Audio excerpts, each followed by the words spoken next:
হরে কৃষ্ণ সুধী ভক্তবৃন্দ, হরিনাম সংকীর্তন ইউটিউব চ্যানেলের পক্ষ থেকে আপনাদের আবারও স্বাগতম। আজকে আবারও আপনাদের সামনে হাজির হয়েছি একটি নতুন শিক্ষামূলক ভিডিও নিয়ে। তো অনেকে বলছে যে কর্মই হচ্ছে বড় ধর্ম, কর্মই জীবন, ধর্ম কিছু নেই। আমি যদি পরিশ্রম না করি, আমি যদি কর্ম না করি, তাহলে ভগবান আমাকে খেতে দেবে? আসুন জেনে নেওয়া যাক শাস্ত্রে কি বলছে, কি কর্ম করলে কি ফল লাভ হয়, কর্ম কয় প্রকার, কোন কর্ম বন্ধনের কারণ, কোন কর্ম করলে বন্ধন মুক্ত এবং কোন কর্ম পাপ কর্ম, এ বিষয়ে বিস্তারিতভাবে আলোচনা করব আপনাদের সামনে। আপনারা দয়া করে ভিডিওটি না কেটে পুরোপুরি দেখবার চেষ্টা করবেন এবং ভিডিওটি যদি ভালো লাগে তাহলে অবশ্যই ভিডিওটিকে শেয়ার করে দেবেন। আর আপনারা যারা এই চ্যানেলটি প্রথমবার দেখছেন তারা অবশ্যই সাবস্ক্রাইব করে বেল আইকনটি প্রেস করে দেবেন এবং নোটিফিকেশন অল করে দেবেন, কেননা সর্বপ্রথমে আপনাদের কাছে ভিডিওটি পৌঁছে যাবার জন্য। হরে কৃষ্ণ।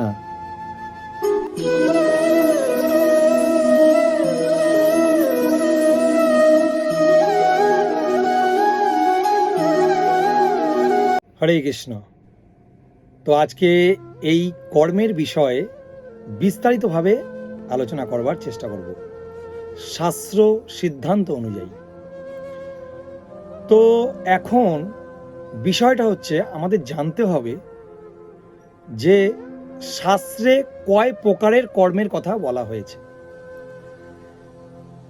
শ্রীমদ্ ভাগবত গীতায় ৪র্থ অধ্যায় ১৭ নম্বর শ্লোকে ভগবান স্পষ্ট করে বলে দিলেন, কর্মণ্যপি বদ্ধবং চ বিকর্মণ্যঃ অকর্মণ্যস্য বদ্ধবং গহনা কর্মণ্য গতি। এই শ্লোকটির সংস্কৃত এর অনুবাদ হচ্ছে, কর্মের নিগূঢ় তত্ত্ব হৃদয়ঙ্গম করা অত্যন্ত কঠিন, তাই কর্ম অকর্ম ও বিকর্ম সম্বন্ধে যথাযথভাবে জানা কর্তব্য। সাধারণত বড় বড় জ্ঞানী পণ্ডিতরা পর্যন্ত এই কর্মের বিষয় অবগত নয়। এই যে গোপন জ্ঞান, কর্মের নিগূঢ় তত্ত্ব হৃদয়ঙ্গম করা অত্যন্ত কঠিন।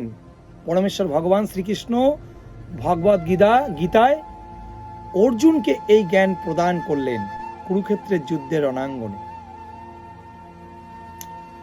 তো কর্ম এখানে আমরা জানতে পারলাম ৩ প্রকার, কর্ম, অকর্ম ও বিকর্ম। কর্ম কোনটা? যেটা আমরা সবসময় দায়িত্ব পালন করছি, সকালবেলা ঘুম থেকে উঠছি,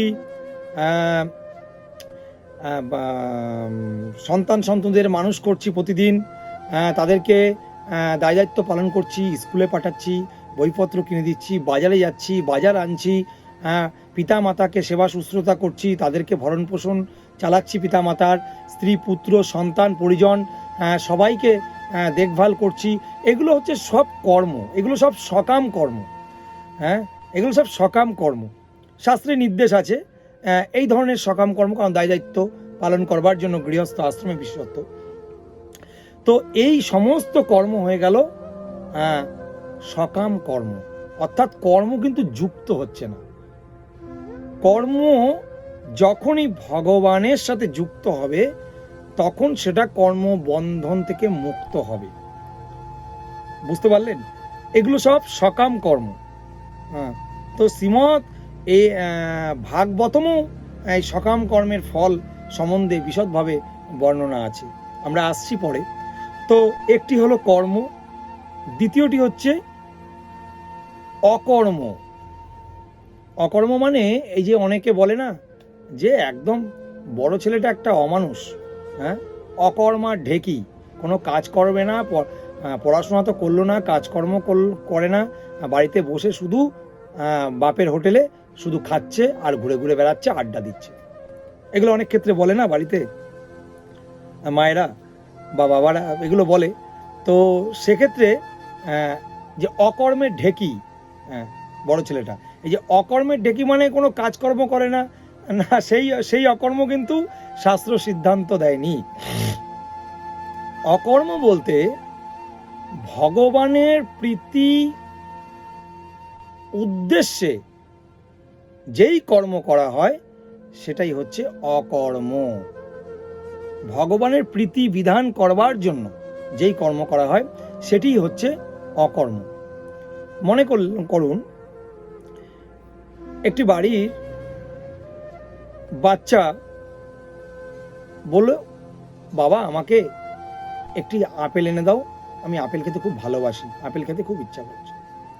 তো বাজার থেকে তার পিতা আপেল কিনে নিয়ে আসলো, কিনে নিয়ে এসে সেই আপেলটি সন্তানকে কেটে দিল।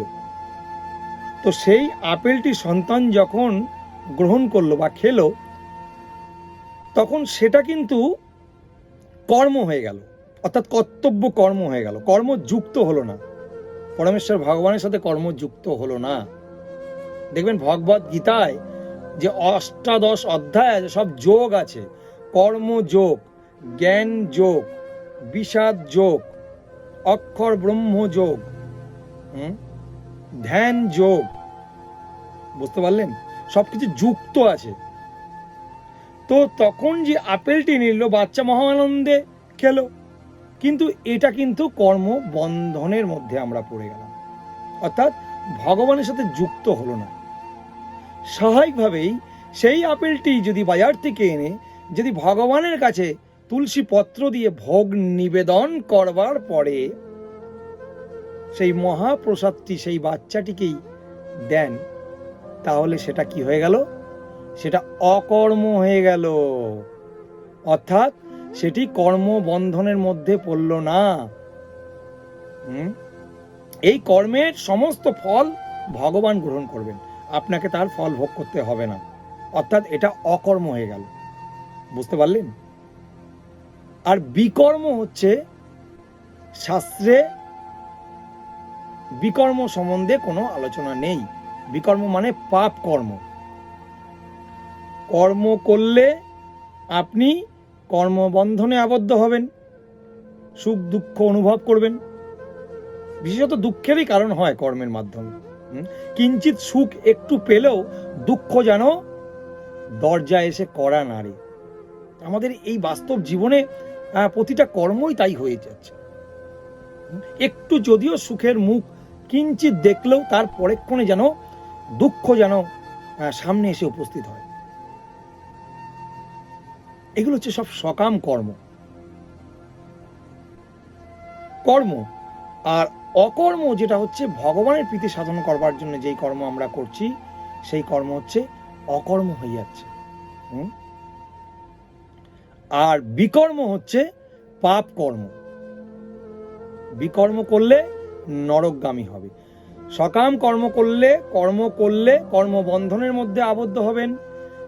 অকর্ম করলে কর্মবন্ধন থেকে মুক্ত হয়ে গোলক বৃন্দাবনে যাবেন। আর বিকর্ম করলে অর্থাৎ পাপ কর্ম করলে নরকগামী হবে। এ বিষয়ে কোনো সন্দেহ নেই। ভগবদ গীতায় পরমেশ্বর ভগবান স্পষ্টভাবে বলেছেন, কেউ যদি সত্যিকারেরই এই জড়জগতের বন্ধন থেকে মুক্ত হতে চায় তবে তাকে কর্ম, অকর্ম এবং বিকর্ম সম্বন্ধে তার পার্থক্য জানতে হবে। তাকে জানতে হবে ভগবানের সাথে তার কি সম্পর্ক। তো ভগবানের সেবা যদি আপনারা করেন তাহলে ভগবান তার প্রতিদান দিতে কখনো ভুল করেন না। ভগবানের সেবা করবার জন্য যদি একবার মনে ভাবেন তো তারও প্রতিদান দিতে ভগবান কখনো ভুল করেন না। সাধারণত আমরা জড়জাগতিক মানুষের জন্য করলে কিন্তু মানুষ ভুলে যায়, মানুষ তার প্রতিদান দিতে ভুলে যায় এবং মানুষের জন্য উপকার করলে মানুষ সেই উপকারটাও ভুলে যায়। কিন্তু ভগবানের জন্য একবার যদি ভাবেন যে ভগবানের এই সেবাটা করব, ভগবান কিন্তু তার প্রতিদান দিতে কখনো ভুল করেন না। এই জন্য ভগবানের আরেক নাম হচ্ছে অচ্যুত। ঠিক আছে? সেই জন্য ভগবানের প্রীতি সাধন করবার জন্য সবসময় কর্ম করুন। দেখবেন আমাদের সমস্ত দুঃখ কষ্ট ধীরে ধীরে ভগবানের সেবার মাধ্যমেই অচিরেই লাভ হবে। জীবের স্বরূপ হয় ভগবান কৃষ্ণের নিত্য দাস। শাস্ত্রে বলছে, এমনও দুর্লভ মানব দেহ, পাইয়া কি করো ভাবনা কেহ, এভে না বুঝিলে যশোদা সুত, চরমে পড়িবে লাজে। অর্থাৎ এই দুর্লভ মানব দেহ পাওয়ার পরে আমরা যদি যশোদা সুত ভগবান কৃষ্ণের ভজনা না করি, তাহলে চরমে মানে অন্তিম কালে অত্যন্ত দুঃখ হবে, তাই না? আপনারা সাধারণত দেখবেন যে বাস্তব জীবনের ক্ষেত্রে মৃত্যুর পর